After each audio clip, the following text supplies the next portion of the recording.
The Raven, a poem by Edgar Allan Poe. Once upon a midnight dreary, while I pondered, weak and weary, over many a quaint and curious volume of forgotten lore, while I nodded, nearly napping, suddenly there came a tapping, as of someone gently rapping at my chamber door. "'Tis some visitor," I muttered, tapping at my chamber door. "Only this, and nothing more." Distinctly I remember it was in the bleak December, and each separate dying ember wrought its ghost upon the floor. Eagerly I wished the morrow, vainly I had sought to borrow from my books a crease of sorrow, sorrow for the lost Lenore, for the rare and radiant maiden whom the angels named Lenore, nameless here forevermore. And the silken, sad, uncertain rustling of each purple curtain thrilled me, filled me with fantastic terrors never felt before, so that now, to still the beating of my heart, I stood repeating, "'Tis some visitor entreating entrance at my chamber door, some late visitor entreating entrance at my chamber door. This is it, and nothing more." Presently my soul grew stronger, hesitating then no longer. "Sir," I said, "or madam, truly your forgiveness I implore. But the fact is I was napping, and so gently you came rapping, and so faintly you came tapping at my chamber door, that I scarce was sure I heard you. Here I opened wide the door. Darkness there, and nothing more."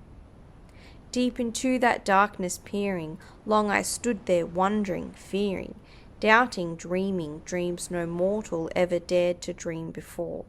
But the silence was unbroken, and the stillness gave no token, and the only word there spoken was the whispered word "Lenore." This I whispered, and an echo murmured back the word "Lenore," merely this, and nothing more. Back into the chamber turning, all my soul within me burning, soon again I heard a tapping, somewhat louder than before. "Surely," said I, "surely that is something at my window lattice. Let me see then what there it is, and this mystery explore. Let my heart be still a moment, and this mystery explore. 'Tis the wind, and nothing more." Open here I flung the shutter, when with many a flirt and flutter, in there stepped a stately raven of the saintly days of yore. Not the least obeisance made he, not a minute stopped or stayed he, but with mine of lord or lady perched above my chamber door, perched upon a bust of Pallas just above my chamber door, perched and sat, and nothing more. Then this ebony bird beguiling my sad fancy into smiling, by the grave and stern decorum of the countenance it wore, though the crest be shorn and shaven, thou, I said, art sure no craven, ghastly grim and ancient raven, wandering from the nightly shore. Tell me what thy lordly name is on the night's Plutonian shore. Quoth the raven, "Nevermore." Much I marvelled this ungainly fowl to hear discourse so plainly, though its answer little meaning, little relevancy bore. For we cannot help agreeing that no living human being ever yet was blessed with seeing bird above his chamber door, bird or beast upon the sculptured bust above his chamber door, with such name as Nevermore.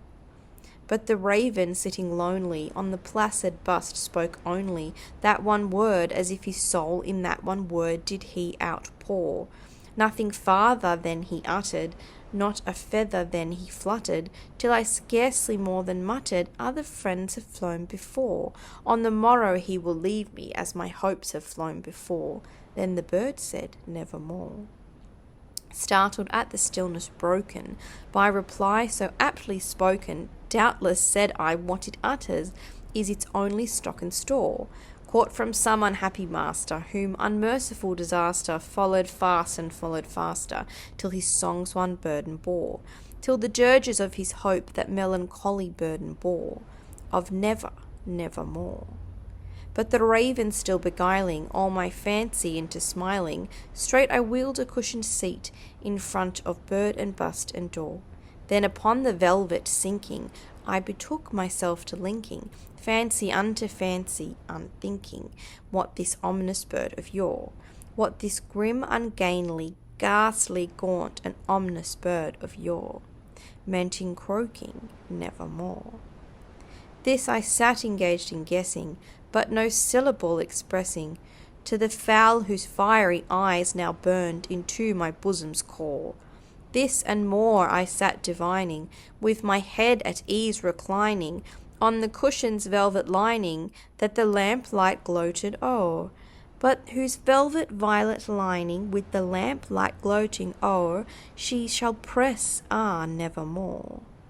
Then methought the air grew denser, perfumed from an unseen censer, swung by seraphim whose footfalls tinkled on the tufted floor. Wretch, I cried, thy God hath lent thee, by these angels he hath sent thee, respite, and nepenthe from thy memories of Lenore. Quaff, oh quaff, this kind nepenthe, and forget this lost Lenore. Quoth the raven, nevermore. Prophet, said I, thing of evil, prophet still if bird or devil, whether tempter sent or whether tempest tossed thee here ashore, desolate yet all undaunted, on this desert land enchanted, on this home by horror haunted, tell me truly, I implore. Is there balm in Gilead? Tell me, I implore. Quoth the raven, nevermore. Prophet, said I, thing of evil, prophet still if bird or devil, by that heaven that bends above us, by that God we both adore, tell this soul with sorrow laden, if within the distant Aidenn it shall clasp a sainted maiden, whom the angels named Lenore. Clasp a rare and radiant maiden, whom the angels named Lenore. Quoth the raven, nevermore. Be that word our sign of parting, bird or fiend, I shrieked upstarting, get thee back into the tempest and the night's Plutonian shore. Leave no black plume as a token of that lie thy soul hath spoken. Leave my loneliness unbroken, quit the bust above my door. Take thy beak from out my heart, and take thy form from off my door. Quoth the raven, nevermore. And the raven, never flitting, still is sitting, on the pallid bust of Pallas, just above my chamber door. And his eyes have all the seeming of the demons that is dreaming, and the lamplight o'er him streaming throws his shadow on the floor, and my soul from out that shadow that lies floating on the floor shall be lifted nevermore.